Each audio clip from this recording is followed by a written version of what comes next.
I thought I heard her voice in the distance. She sacrificed herself to save me? Why did you keep it from me for so long? I had to respect her choice. What about us? You could have given us a choice. We could have gone and helped her. I know. Do not be rash, Riku. As Mickey told you clearly in his story, reaching the realm of darkness the first time was not a simple task. And even if we had found a way back in, regrettably, none of us possess the necessary means to get Aqua back out safely. So I forbade Mickey from telling you, let alone going after her. So at this point, this is the furthest we've been, right? Like, this is post-Dreamed Out Distance? Yeah, this is pushing Yeah. up distance. And I like the idea that, like, when you could challenge Yancey, why didn't you tell us Aqua was down there this whole time? You would have gone on a rescue mission, and Yancey's like, it's because you would have definitely gone on a rescue mission. That's exactly why I didn't tell you. Yeah. Like, he throws it in his face. He's like, look, we had more important shit to do. She Yeah. would have concerned herself with Aqua, who's not fine, but, like, she'll make it. Yeah, but it's Like- surviving. Yeah. So that's probably one of the... I don't even know if Nomura wrote it, so I don't even know if I want to credit him with the idea, but, like, if he did, that's probably one of his better writing excuses. Yeah. That it's like, look, you can just play off... Because it's like you said earlier, you're Truth playing be off the told, character like, at that point. That's Like- a good... That is perfect, like, that is a correct response to that question. Yeah, but what's great about it is that it works off of the characters, because you Yeah. know that Sora and Riku are so altruist in nature that they would have done that. Like, that's what makes that line so great, Yeah. is that if they were kind of assholes, that line wouldn't work at all. Yeah. Or if they were just more selfish or whatever. But, like, Sora would have 100% stopped everything to go save someone. And after and what we've seen from Riku in Days and Birth by Sleep and and Kingdom Hearts 2 and Chain of Memories, he absolutely would have also done the same thing. Yeah. He He would have been would like, have someone else in Realm of probably- Darkness, gotta save him. Yeah. Because I've been there. It sucks. It's really bad. Realm of darkness. There's this old man who keeps trying to get out of my body. It's weird. Take these along with you. The three good fairies Just gotta find, an entrance. It's out there somewhere. And now they have new outfits to wear in the next game. will shield the both of you from the dark. God. I got so fucking hyped when I saw these, and I was like, please show me the new outfits, please show me the outfits. Like, no, they don't. Of course they fucking don't. Let's go. Because it's I such love such that a all of the tease. costume changes in Kingdom Hearts have canonical reasons behind Yeah. them. Like Like, they're not I just loved like it in 2 Kingdom years Hearts later 1 I'm and wearing a 2. new outfit. It's no, there is a canonical reason why I'm not wearing my previous outfit and I'm using this new outfit instead, and it's story related. It's so I love it, but it's so fucking dumb. Maybe that's why I love it. It's because they could have easily just had Sora's outfit change between like 1 and 2 or whatever. But instead they're like, no, man, your clothes got too tight because you got older and taller. We gotta give you a new outfit. And then even as much as I thought it was bullshit, the Dreamed Out Distance one with the X on his chest, because like Brandy has a new outfit, and he's like, yeah, that's story relevant. I'm like, what? But Why? it turns out that outfit is like the entire story. You just didn't know it. How would I fucking know? It's crazy. Also, but by the I- way, Sora's back. To say goodbye to all my Yep. friends. I'm here now, I- right? We have matters to discuss. I I got this briefly- weird sense during this cutscene that Haley Joel Osment is like kind of getting difficult to do that voice, or maybe it was just a weird session. But when I first heard it, I kept hearing his voice like not quite hit the right pitch. Well, you were talking about that during Dreamed Out Distance this Yeah. season as well. Mastery exam. I get maybe it's just how he sounds now. Maybe he's just finding it hard to do that voice still, because it's gotta be like pretty high up for him these days. Yeah. Took control of you. Or at least not something that even if it's not too high up, something he can't do for super long periods of time. This scene is basically setting up Kingdom Hearts 3. Like, Yeah. even more than the previous games have. Even though they've been setting Kingdom Hearts 3 for like 3 games now, this is like Yeah. the one. Like, at the end, fucking spoilers, hot spoilers, Yeah. 2 minutes away, he goes to the gummy ship. We're actually getting out of this. We're going on the adventure. And he's going to the Coliseum, the train. Yeah, like, We've confirmed that the first world in Kingdom Hearts 3 is now Olympus Coliseum. That's Yeah. gotta be confirmed at this point. Are currently analyzing Also, my controller is connected. send the that's good because there's nowhere gameplay. could offer us a clue to retrieve our friend's lost hearts. I have Holy very high Christ. hopes for this data. However, our greatest chance of stopping Xehanort's plan still lies with you, Sora. If you trust the guidance your heart gives, I know we will find all of the Guardians But first, you must regain all the strength you have lost. Perhaps This- it is this- foolish to expect a complete recovery I'm torn is absolutely because, like, perfect one. this is obviously for the fans. Like, seeing Sora in this is like, okay, now we've seen him in the new engine. This is what he looks like in the new engine. This is really cool. I'm so hyped for this. But part of me is like, okay, now what? Yeah, like it's such an unnecessary cutscene when you think about it. Yeah. Because it's just telling Sora what he's been told for like the past 2 games or This so. I feel like this entire scene is just to show off the new engine. It's gotta be. And the same with the, like, showing Aqua off, but like you said, I think this one specifically just shows Sora's model to be like, here's what he Yeah. looks like, everybody, get ready. And that's fine. It's just Goofy. I'm bit- getting increasingly sick of the Kingdom Hearts 3 hype train. Yeah, I've been having that problem too, which is like, with the new, I don't even think I watched the It's like- latest trailer that came out at some point, because I was just like, I don't fucking care. I Like, think just the give me the phra- game. I think the phrase at this point is shit or get off the pot. Not what I've heard, but that's interesting. It's not a vacation. But yeah, it's It's like, if definitely you're the not case of going like, to do it, then just, if you're going to do it, then do it now. Otherwise, fuck off. but yeah, I think like a lot of people, I am very much in the camp of like, just give me the game, man. Just give me a copy of Kingdom Hearts 3 to download or physical. I don't even care at this point. Let me And pop it in, and I'll talk to you about it 100 hours later. Nomura has said that Kingdom Hearts 3 is coming out this year in the year of our Lord 2018. It's bullshit, but I'll take it. And if that is not the case, there are thousands, like hundreds of thousands of Kingdom Hearts fans that are waiting outside Square Enix headquarters to personally crucify him. I think more importantly to Nomura though, if he doesn't put it out this year, do you think they're just gonna pull what they did with, what was it, Final Fantasy 15, where they Yeah. just changed directors and they were like, look, ship Clean the it fucking up. game. Yeah, it's like, I don't care what's wrong with it, ship it.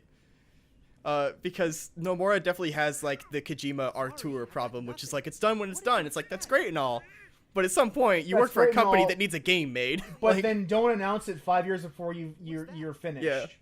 Like, well, it's like partly that, and it's partly just like the game needs to be out Yeah. at some point because you're just sinking money every day. the other part is, like, and this is like unlike Kojima, where like he won't announce a new game unless he's actively working on it. Yeah, Nomura is such a cock tease, I think he where revels in it. every single Kingdom Hearts game has ended with a teaser for the next one. You're not wrong. Like, he knows. So it's, I don't want to say it's trolling, because it's not. No, it's earnest, But- like his love for it, but It's irritating. it's I don't know what the right like phrase or word for this is. It's just he's thinking thinking too far ahead, Yeah. and it's kind of to his detriment because it's like at some he's got- point it's like you've lessened my enjoyment of the ending of this game by saying there's going to be another one and get excited for that rather than like relish in this moment. Yeah, because Kingdom Hearts 1 and 2, they had very definitive endings. Like Yep. if that teaser did not exist, you could say, okay, this is how Kingdom Hearts the franchise ends, and that's fine. You had that one weird game chain memories in the middle, but otherwise real good trilogy. But And then Days happened. and then not just Days, like with Final Fantasy VII, they released a bunch of like extraneous media, like Crisis Core and Before Crisis and the Advent Children, and Third Service, which was called the compilation of FF7. And Yes, I remember that era. for a pretty easy to figure out reason, fans started calling it the complication of Final Fantasy VII. I remember that too. And it feels like Kingdom Hearts went through the same thing. Where it's like, okay, this is cool, I like all this shit, but you really need to hunker down and get the thing that I actually want you to make out of the way. Yeah. So It's like, as Sam, a, you need to hunker down and get that Kingdom Hearts primer finished so we Oh. can move on with our lives. You're not wrong. So I will say before we get to some parting words here that my assumption, now I'm putting my finger on my desk for this, Kingdom Hearts 3 will come out in the year of our Lord 2018 in Japan. Motherfuckers are gonna pull a Persona 5 on us, and they're gonna be like, well, the translation's taking a little bit, guys. And it'll come out for us in like 2019 or 2020. Square Enix has actually been relatively good lately about doing a simultaneous European or American, European, and Japanese release. Yeah, I think like as a company Square would, but just something about this just makes me think it's gonna be in Japan. I and don't riot. think that's gonna happen, Sam. I think I given, hope not. Given their track record with releases, I think there's a very good chance they'll all come out. They'll all come out at the same time. I think since like the PS2 or like Final at Fantasies, roughly, they've been like close to day and date. or like at roughly the same time. There might be like a couple weeks between them, but Yeah, or like a month or two. yeah. I don't know. I would say even if it is delayed because of the way it works, I believe Japanese fiscal is March. So I think if anything, it would come out before March of 2019. Yeah, so in summary, well, as we've said, this is a very great character story for Aqua. Mm-hmm. And again, since we went, like you can see in like clear time, this was a little under 2 hours. But Yeah. my original playthrough was double this length, which again, 4 hours, a very respectable length for a video game. And mine was about 3 with a little less treasure hunting. But I really savored my first time with this. Like, I enjoyed Yeah. it a lot. It's a great story. I wish more Kingdom Hearts stuff was like this. I wish there was more short stories and character pieces and not these overarching plot stuff. So full credit that even though this is intended to be a teaser, someone, either Nomura or his editor, whoever worked with him, made a really good tiny story out of this, and mad respect to whoever did that. At the same time, though, this is starting to get to the point where, like, just released Kingdom Hearts 3 already. Yeah, like the next one has to be Kingdom Hearts 3, right? Like, Yeah, at best they can maybe do like another like 20-minute CG movie or something. Yeah. But like that's got to be it. But I still have the question for the character story thing, because I do agree with you that I would like to see more of these kind of short character stories in Kingdom Hearts world. But in terms of you got to pay the bills, how much would you pay for like a 4-hour character story? Because That was the question I thought, because this came with the because this came with the prologue, which also included Dream Drop Distance HD and the movie we're about to watch, but the readers won't watch until like a month from now. A month from the point this gets released. Right. That was something I totally thought too, and I think being the most I could probably push is like 20, God forbid, maybe $30 for like a 5-hour game if it was good. I was thinking, 20, 25 or so would be. I would be actually perfectly okay. Because that's how much I spent $30 on Hellblade, and that was like a 6-hour game. Yeah, I was that's totally that's a okay good with that. example. Hellblade's a really good example of that because it's like 6 hours for me. And I was totally okay with that. In fact, I really liked Hellblade a lot. That's also a good example of like the amount of production they put into it. Insofar as like, as you mentioned, paying the bills. They're like, obviously, I could say, oh, make it like $10. It's only a couple of hours, but it's like obviously there's a lot of money put into this. Also, like, look the new assets they made and the new engine, or like just take a minute to look at your screen and see the level of detail on these models. Yeah.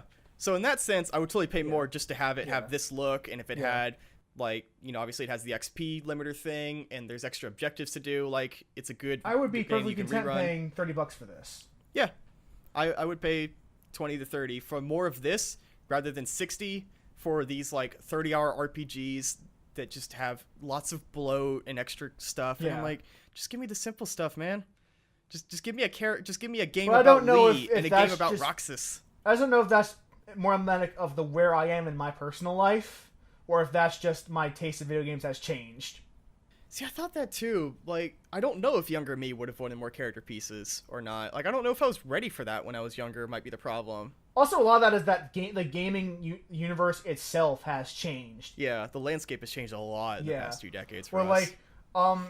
like back then when we were kids, the idea of spending that much money on a 2-hour game would be ridiculous. Oh god, that would be criminal to us.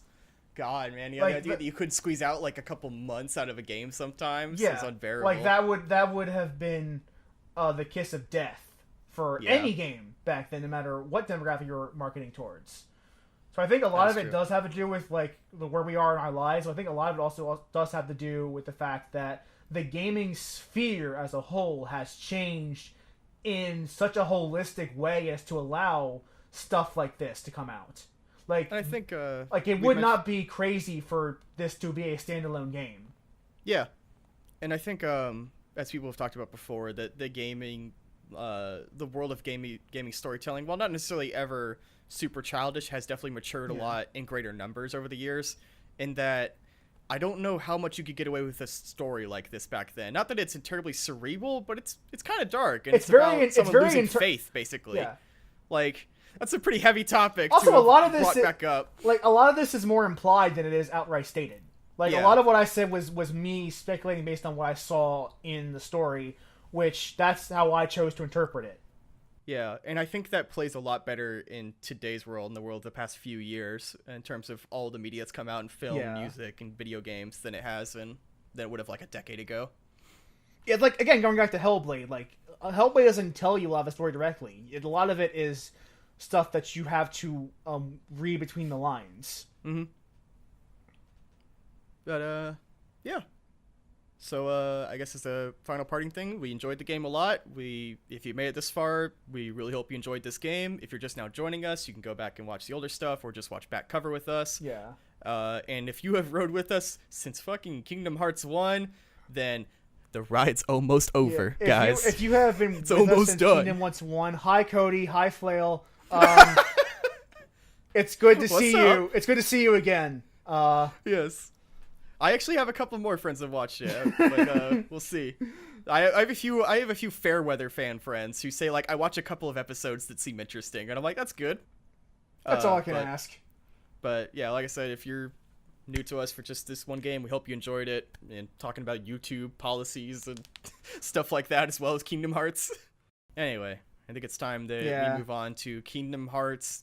Is it just called back cover, or is it called No, Key it's back Kingdom cover? Hearts Key : back cover. The cover, yeah. So we hope to see you guys there. And if you just joined us for this, thank you once again. Have fun with Kingdom Hearts 3. If you're joining us for back cover, we will see you in that one. Take care, guys. Tune in Bye, next everybody. time. Bye.